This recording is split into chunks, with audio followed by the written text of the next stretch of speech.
Hi all, welcome to competitive cracker. ഞാൻ Niyas.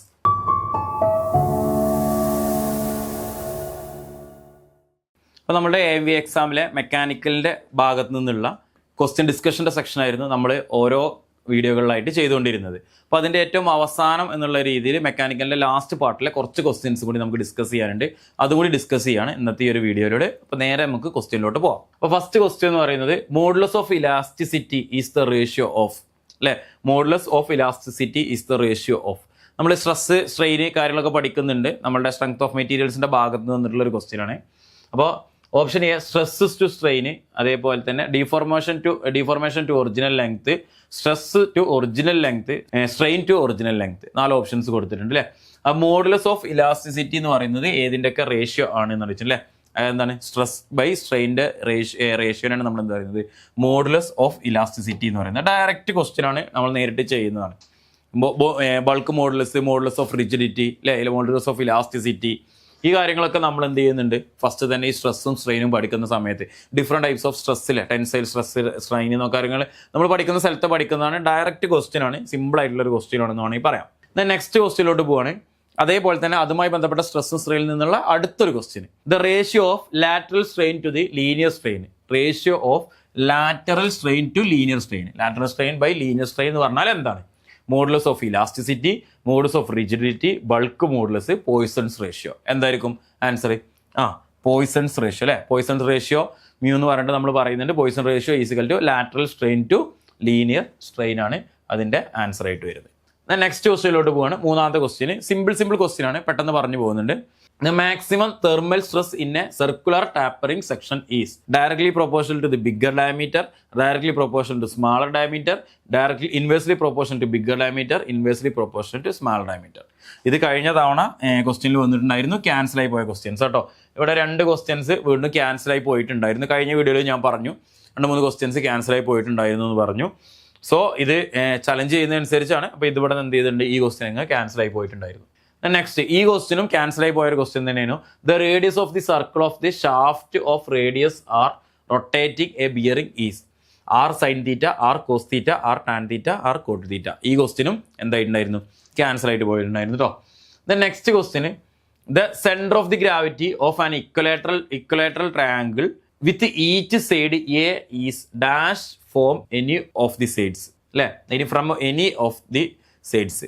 Option A പറയുന്നത് A √3/2, A √2/3, A by 2√3, അതേപോലെ തന്നെ a/3√3. അങ്ങനെയാണ് നമുക്ക് ഓപ്ഷൻസ് വന്നിട്ടുള്ളത്. എന്താ വെച്ചാൽ centre of gravity of equilateral ട്രയാങ്കിളിൻ്റെ സെൻറ്റർ ഓഫ് ഗ്രാവിറ്റി, നമുക്ക് സെൻട്രോയിഡും മൊമെന്റ് ഓഫ് ഇനർഷ്യം പഠിക്കുന്നുണ്ട് അല്ലേ. ആ സെൻട്രോയിഡ് മൊമെന്റ് ഓഫ് ഇനർഷ്യൻ്റെ അവിടെയാണ് ഇത് വരുന്നത്. ഇതേ centre of gravity of equilateral triangle with each side A എന്ന് ആൻസർ ഏതാ വരിക? ഓപ്ഷൻ സി ആയിരിക്കും വരിക, a/2√3 അല്ലേ.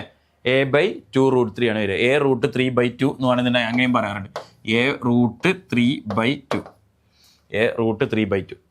അല്ലെങ്കിൽ a/2√3 എന്നുണ്ട്. നേരെ തിരിച്ചിങ്ങനെ മൾട്ടിപ്ലൈ ചെയ്തപ്പോൾ ഇങ്ങനെ വന്നാണ് കേട്ടോ, a√3/2. നെക്സ്റ്റ് അടുത്ത question, the moment of inertia of A triangular section base B height h about an axis passing through its center of gravity and parallel to the base is given by the relation bh3/12, bh3/24, bh3/36, bh3/48. എന്താ വെച്ചാൽ moment of inertia ആണ് ചോദിച്ചിട്ടുള്ളത് അല്ലേ. Moment of inertia of A triangular section of base B and height h. Base ബിയും h ഹൈറ്റും ഉള്ള ഒരു triangular സെക്ഷന്റെ മൊമെന്റ് ഓഫ് ഇനർഷ്യ ആണ് ചോദിച്ചിട്ടുള്ളത്. And axis passing through the centre of gravity and parallel to the ബേസിനാണ് നമ്മൾ നോക്കാൻ പറഞ്ഞത്. അത് നമ്മൾ ചെയ്ത് കണ്ട് നമുക്ക് നോക്കണമെങ്കിൽ നോക്കാം, പക്ഷെ നമുക്ക് കുറേ അധികം സമയം പോകും അല്ലേ.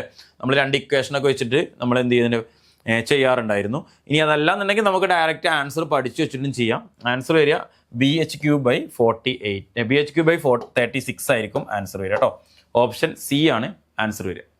നെക്സ്റ്റ് ക്വസ്റ്റ്യനിലോട്ട് പോവാണ്. അടുത്ത ക്വസ്റ്റ്യനിലോട്ട് പോവാണ്.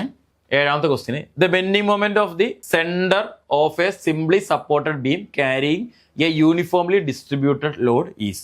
അത് ഒരു നമ്മൾ ഷിയർ ഫോഴ്സ് ഡയഗ്രാം SFDയും BMDയും പഠിക്കുന്നുണ്ട് അല്ലേ. ഷിയർ ഫോഴ്സ് ഡയഗ്രവും അതേപോലെ തന്നെ ബെൻഡിങ് മൊമെന്റ് ഡയഗ്രവും പഠിക്കുന്നുണ്ട്. ഇതിൽ തന്നെ നമുക്ക് ഡിഫറെൻറ്റ് ടൈപ്സ് ഓഫ് ലോഡുകളെ കുറിച്ച് ഡിഫറെൻറ്റ് ടൈപ്സ് ഓഫ് സപ്പോർട്ടൊക്കെ വെച്ചിട്ട് പഠിക്കണം അല്ലേ. Point load, uniformly distributor load, uniformly varying load, ഇങ്ങനത്തെ കാര്യങ്ങളൊക്കെ വരുന്നുണ്ട്. The bending moment of the centre of simply supported beam. Simply supported beam carrying uniformly distributor load അല്ലേ. Uniformly distributor load UDL ആണ് പറഞ്ഞിട്ടുള്ളത്. അപ്പോൾ അതിന്റെ മൊമെന്റ് ഓഫ് ഇനേർഷ്യ എവിടെയാണ്? Moment of inertia of the സെൻട്രലിലെ മൊമെന്റ് ഓഫ് ഇനേർഷ്യ ചോദിച്ചിട്ടുള്ളത് അല്ലേ. Answer option D ആണ് വരിക. WL²/8 അല്ലേ. അതായത് ഇതിലുള്ള വെയിറ്റിൻ്റെ എടുക്കുന്നത് അതേപോലെ തന്നെ ലെങ്ത് ആയിട്ട് എടുക്കുകയാണെന്നുണ്ടെങ്കിൽ ഇത് നമുക്ക് ഓരോതിൻ്റെയും കാൻഡിലിവർ ബീമിൻ്റെതും അതേപോലെ തന്നെ പോയിന്റ് ലോഡ് വരികയാണെന്നുണ്ടെങ്കിൽ ഈ സിംപ്ലി സപ്പോർട്ടഡ് ബീംസ് ആണെന്നുണ്ടെങ്കിൽ അതിൻ്റെ uniform distributor load, uniform varying load, ഈ കാര്യങ്ങളൊക്കെ നമുക്ക് എന്ത് ചെയ്യാൻ പറ്റും? കാണാതെ തന്നെ ആ പോയിന്റ്സ് പഠിച്ചു വെക്കാൻ പറ്റും. അപ്പോൾ ഓപ്ഷൻ ഡി WL²/8 ആണ് ഇതിൻ്റെ ആൻസർ ആയിട്ട് വരിക.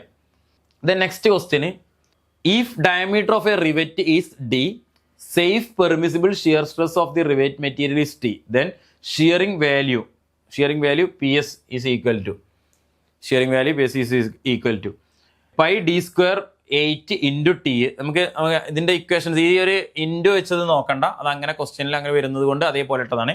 pi d²8 into T, pi d²4 into T, pi d²36 into T, pi d²16 into T. ഏതാണ് കറക്റ്റ് ആൻസർ ആയിട്ട് വരിക? pi d²4 into T അല്ലേ. pi d²4 into T ആണ് നമുക്ക് കറക്റ്റ് ആയിട്ട് ഓപ്ഷൻ ബി ആയിരിക്കും കറക്റ്റ് ആൻസർ. നെക്സ്റ്റ് ക്വസ്റ്റ്യനിലോട്ട് പോവാണ്. If area of the weld A permissible stress in the fillet sigma, then strength of the fillet weld. Fillet വെൽഡിന്റെ strength P കണ്ടെത്താനാണ് പറഞ്ഞിട്ടുള്ളത്. നമുക്ക് area of the weld A തന്നിട്ടുണ്ട്, permissible shear stress തന്നിട്ടുണ്ട്, notation തന്നിട്ടുണ്ട്. അങ്ങനെയാണെന്നുണ്ടെങ്കിൽ fillet weld equal to A sigma അല്ലേ. Option A ആയിരിക്കും കറക്റ്റ് ആൻസർ. അപ്പോൾ ഓപ്ഷൻ എ. നമുക്ക് ഡയറക്റ്റ് ക്വസ്റ്റ്യൻ ആണെന്ന് തന്നെ പറയാം, കൂടുതൽ ചെയ്ത് നോക്കേണ്ട ആവശ്യമൊന്നുമില്ല. നമ്മൾ ആ വാല്യൂസ് പഠിച്ചു വെക്കണം, എങ്ങനെ വരുന്നത് എന്നുള്ള കാര്യങ്ങളും പഠിക്കണം അല്ലേ. ഷിയറിംഗ് സ്ട്രെസ്സും കാര്യങ്ങളൊക്കെ അതിൽ വെച്ചിട്ട് പഠിച്ചു വെക്കണം. എന്നാൽ ലാസ്റ്റ് ക്വസ്റ്റ്യനിലോട്ട് പോകാം. The load required to produce a unit deformation in a spring is called. A load required to produce a unit deformation in a spring. ഒരു സ്പ്രിങ്ങിൽ ഡിഫോർമേഷൻ സംഭവിക്കാൻ ആവശ്യമായിട്ടുള്ള ലോഡ് കൊടുക്കുന്നില്ല. യൂണിറ്റ് ലോഡിനെ പറയുന്ന പേര് torsion of the spring, stiffness of the spring, bending of the spring, deflection of the spring. ഏതായിരിക്കും answer? Simple answer ആണ് അല്ലേ. സ്പ്രിങ്ങുമായി പഠിക്കുമ്പോൾ നമുക്ക് ഏറ്റവും അറിയേണ്ട ഒരു സാധനമാണ് എന്താണ് സ്റ്റിഫ്നെസ് ഓഫ് ദി സ്പ്രിങ് എന്ന് പറയുന്നത് അല്ലേ. നമ്മൾ നോർമലി ഷോർട്ട് കെ എന്ന് പറഞ്ഞ ലെറ്റർ കൊണ്ടൊക്കെയാണ് സൂചിപ്പിക്കാറുള്ളത്. സ്റ്റിഫ്നെസ് ഓഫ് ദി സ്പ്രിങ് നമുക്ക് പഠിക്കാനും കാര്യങ്ങളൊക്കെ ഉണ്ട്. സോ ഇത് നമുക്ക് മെറ്റീരിയൽ സയൻസിന്റെ ഭാഗത്തുനിന്നും സ്പ്രിങ്ങിന്റെ ഭാഗത്തുനിന്നും മെറ്റീരിയൽസിന്റെ ഭാഗത്തുനിന്നൊക്കെ വന്നിട്ടുള്ള ക്വസ്റ്റ്യൻസ് ആണ് ഈ ഒരു സെറ്റിൽ വന്നിട്ടുള്ളത്. ഇപ്പോൾ നമ്മൾ ഇപ്പം മെക്കാനിക്കൽ ഭാഗത്തു നിന്നുള്ള ക്വസ്റ്റ്യൻസ് ആണ് ഇപ്പോൾ ഡിസ്കസ് ചെയ്തത്. അപ്പോൾ നിങ്ങളൊരു AMVAയുടെ എക്സാമിന് വേണ്ടി പ്രിപ്പയർ ചെയ്യുന്ന ഒരാളാണെന്നുണ്ടെങ്കിൽ AMVAയുടെ പുതിയ ബാച്ച് CCയിൽ സ്റ്റാർട്ട് ചെയ്തിട്ടുണ്ട്. ബാച്ചിൻ്റെ ഡീറ്റെയിൽസ് കാര്യങ്ങൾ അറിയാൻ വേണ്ടിയിട്ട് നിങ്ങൾക്ക് സ്ക്രീനിൽ കാണുന്ന നമ്പറിൽ കോൺടാക്ട് ചെയ്യാവുന്നതാണ്. AMVAയുടെ പ്രീവിയസ് ഇയറിലെ ക്വസ്റ്റ്യൻ പേപ്പേഴ്സ് നമ്മൾ ഡിസ്കസ് ചെയ്തു. ഇനി AMVAയുടെ ഓരോ ക്ലാസ്സുകൾ നമ്മുടെ ചാനലിൽ അപ്ലോഡ് ചെയ്യുന്നതായിരിക്കും. അപ്പോൾ നിങ്ങൾ ഇതേപോലുള്ള വീഡിയോസ് ഇനിയും നിങ്ങൾക്ക് ലഭിക്കാൻ വേണ്ടിയിട്ട് ചാനൽ ആദ്യമായിട്ടാണ് കാണുന്നതെന്നുണ്ടെങ്കിൽ ചാനൽ സബ്സ്ക്രൈബ് ചെയ്യുക. നിങ്ങൾ AMVA എഴുതുന്ന ഫ്രണ്ട്സിലോട്ടും നിങ്ങൾ എന്ത് ചെയ്യുക, വീഡിയോസ് ഷെയർ ചെയ്തെത്തിക്കുക. അപ്പോൾ ഇതേപോലുള്ള മറ്റൊരു വീഡിയോയിൽ കാണുന്നത് വരെ താങ്ക് യു.